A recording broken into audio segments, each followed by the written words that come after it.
Welcome back, guys. Told John and last night I'd be back with another one real quick. How's that for quick? Alright, so haven't done anything in a while touching on your preparedness group. Come on, get off of there. Something that I see happen that I really want to touch on. I want you guys to give some honest thought to, right? For good or ill, there seems to be a tendency in the preparedness crowd, survival crowd, whatever, and I include myself in that crowd.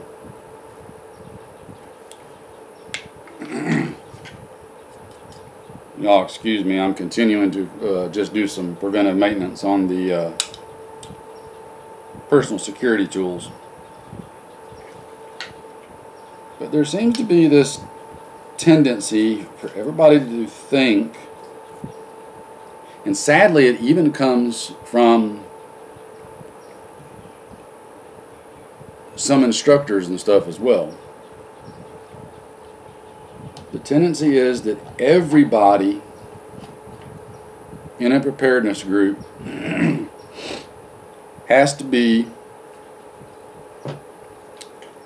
a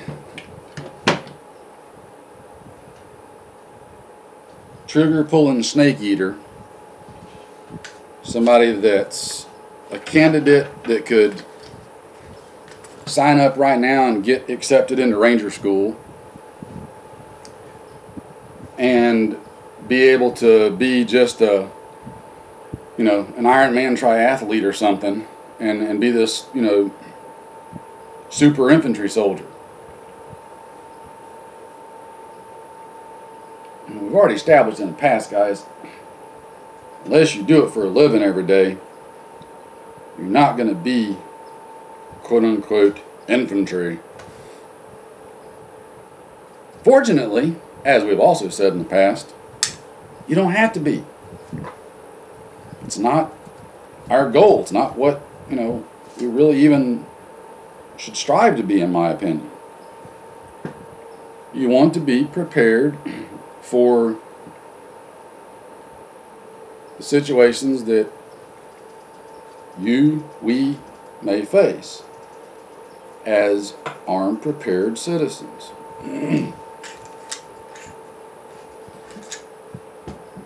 And not everybody in your preparedness group has got to be the high-speed trigger puller, okay? There's going to be a lot of things that have to get done if things go bad. A lot. And it's not going to be all running around shooting people.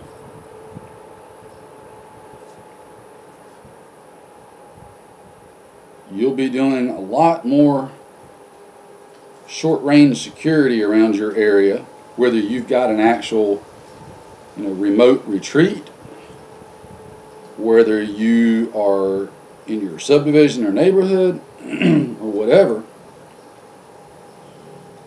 You're going to have the similar issues of doing short-range security, doing boring guard duty, security duty, but also, I mean, you keep in mind, we're talking about it to that level where we've got to do those kind of things. You're talking about nothing else is going to be working. So everything is going to have to be accomplished via hand.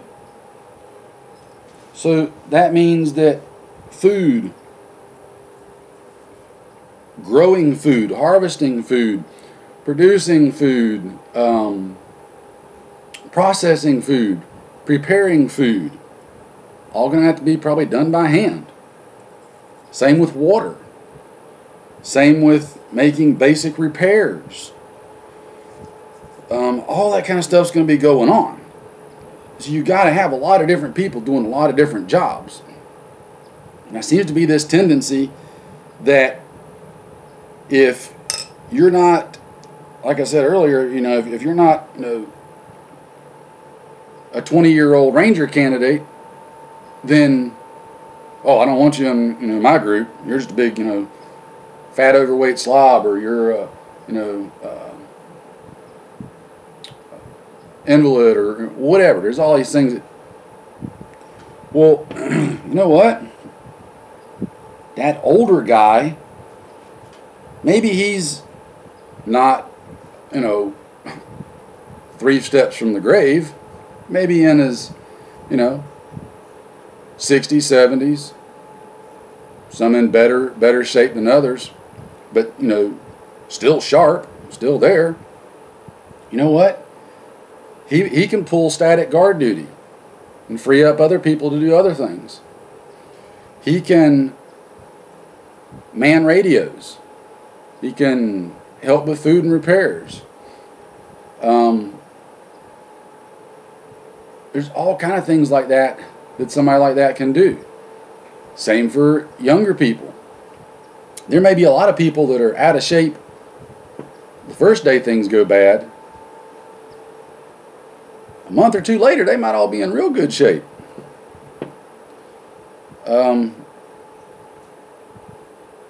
Don't pass up associating with somebody, training with somebody, having them in your group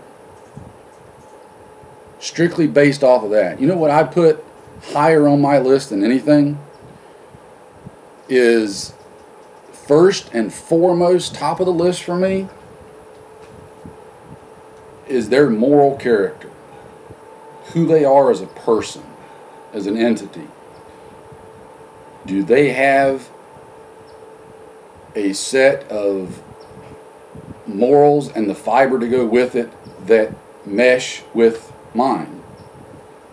Is it going to be somebody that's going to be a true loyal friend? Is it going to be somebody I can count on and rely on and trust? That's first and foremost above everything else. Secondarily is going to be, what kind of skills and knowledge do they bring to the table? What do they have going on up here? So first is in here, second's in here. The third thing is going to be their physical shape. But that third thing in the physical shape doesn't rule them out. All that does is categorize them as to where and how I'm going to use them. And the same goes for training. Now, let me pause right here and say, you should go out and strive to be in the best physical shape that you can be in for you. Just because you may have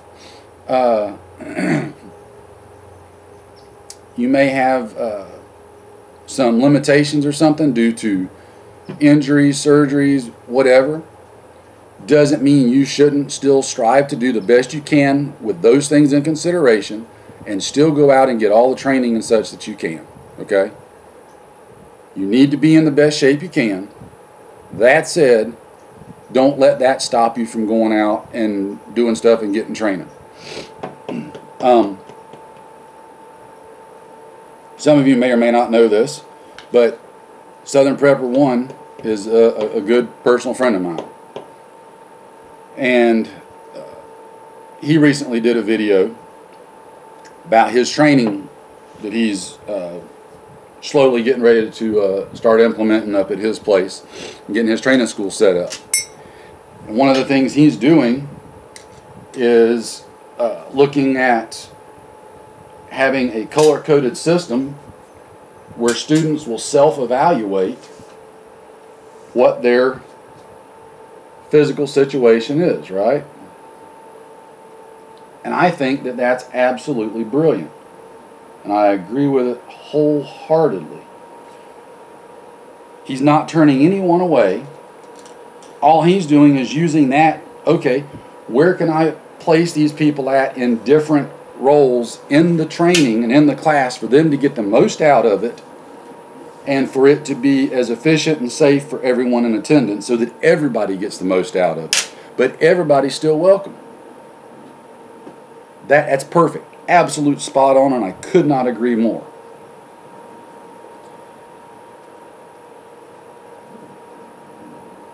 There's a lot of things that are going to need to be done. A lot of things. And I'm intentionally repeating myself on that subject because I want to make sure that that sinks in really good to people. And you really... Are you listening to me? Because I don't want you to pass up what could be a valuable member of your preparedness group, survival group, whatever, and just because, you know, of their physical condition or shape. And again, I'm not saying that's an excuse to not try to be in good physical shape, but I would caution you, be very careful about judging people that you don't know based off of simply how they look. 'Cause I personally know some folks that at first look are not exactly triathletes. But I can tell you from first-hand experience, you will underestimate them at your own peril. I know what they can do, and the short and blunt of it, there's some fat boys out there that can move pretty doggone fast that you do not want to grab a hold of. I'm just saying. Are they going to outbeat you in a foot race? No, probably not. But some of them, I can guarantee you, will outsmart you. I know that, again, for a first-hand fact. So, to continue beating that dead horse, because I don't think the horse is dead yet, to be honest, do not think that everybody in your preparedness group or that you're looking at has to be a trigger puller. I'm talking to you guys and I forgot to do something. They do not have to be a... Everybody, we'll continue on this. Anybody can be a trigger puller, right? My wife and sons are trigger pullers. They know how to line up the sights and pull the trigger. They can drop you where you stand. Not everybody has to be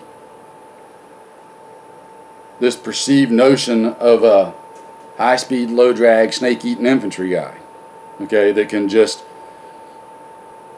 hump an 80-pound ruck for 100 miles and then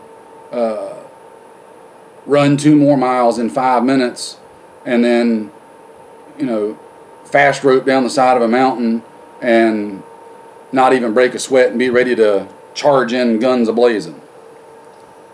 I'm over-dramatizing that intentionally because honestly it's so absurd. That's how some people come across with the way they present what they're after. And I'm just saying, not everybody has to be that way. You know, it could very well be, to borrow the phrase, you come up on a bunch of fat bodies that know what they're doing and have got prepared positions and know their terrain, know their area, and have got plans into place that you try to use all your fancy skills on and end up not being able to outmaneuver and suddenly find yourself in a bad situation because you underestimated a bunch of fat bodies. Because all you looked at was the physical capability, and you ignored, again at your peril, the mental capability. Yes, you have to have some physical capability, but that mental side, it can go an awful long way, right? That's all I'm saying. So,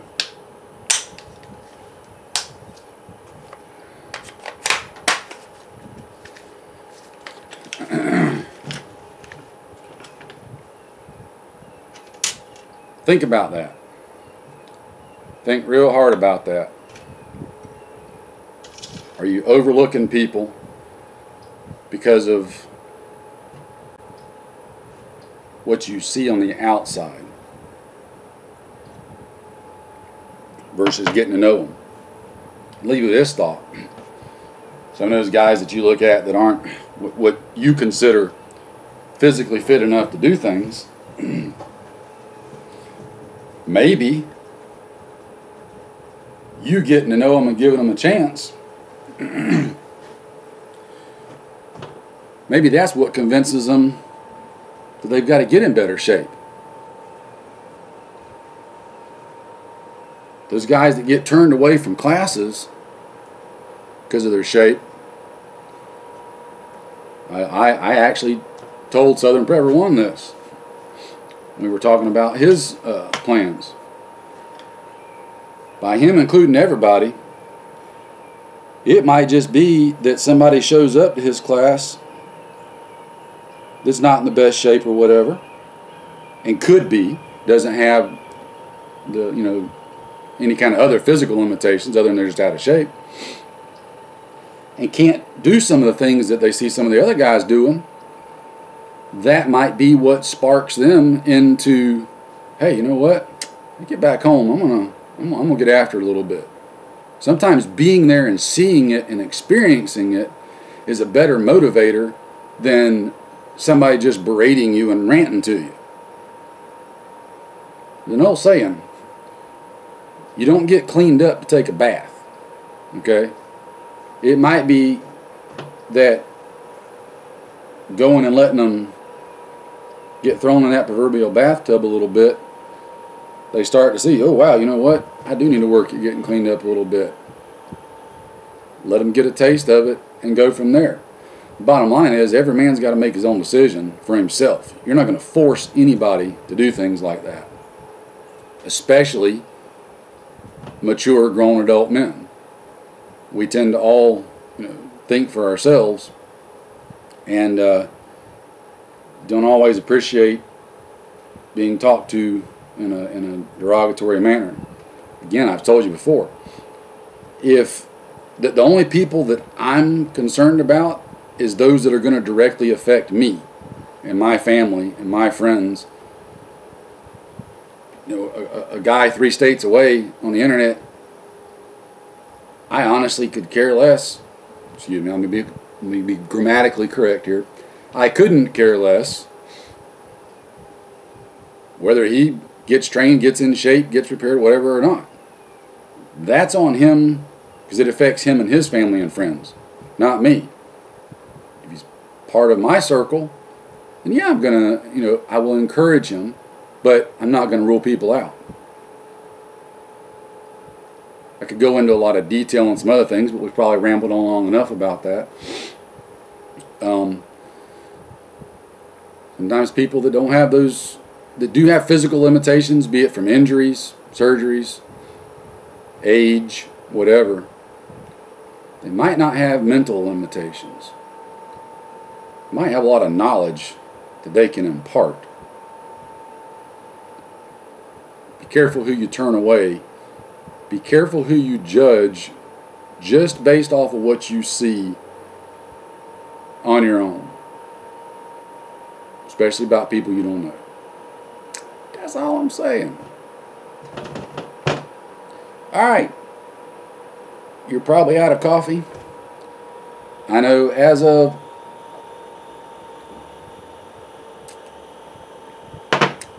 now, I'm out of coffee.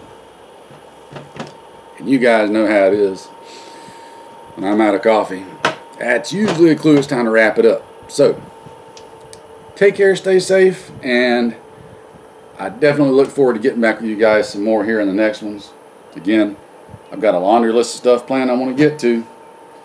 I'm going to try to cram in as much as I can in the next 2 months. I still have a lot going on, work-wise, business-wise, etc. And it's, man, I'm burning the candles at, some people burn the candles at both ends. I think I'm burning the candle at 4 ends right now, if that's even possible. But rest assured, I'm going to do what I can, but I just have to prioritize things. And as always, home and family comes first. By necessity, work has to come a real close second. And then everything else has to fall in line afterwards. So, that's kind of where we are. Take care, stay safe, and I will be back to you guys again real soon, guys.